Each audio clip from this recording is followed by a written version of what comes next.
Kapag may inabot na trophy sa stage, akala mo, simple lang, no? Pero bago yan, makarating sa kamay ng nanalo, may mahabang proseso muna. Nagsisimula yan sa raw materials. Glass sheet, metal plates, wooden bases. Hindi pa yan award.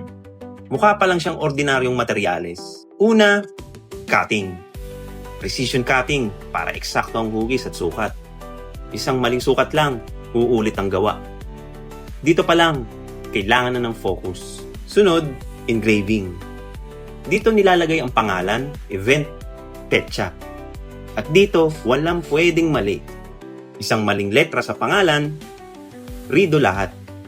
Kasi ang recognition, hindi pwedeng may typo. Pagkatapos, assembly. Pinagdudugtong ang base, ang katawan, ang plate. Mano-manong inaayos. Sinisigurong pantay, sinisigurong matibay. Then final inspection. Pinupunasan, tinitingnan sa ilaw kung may gasgas, ini-inspection kung perfect ang alignment. Kaya kapag may hawak kang trophy, hindi lang produkto ang hawak mo. Pinagtrabahuhan yan.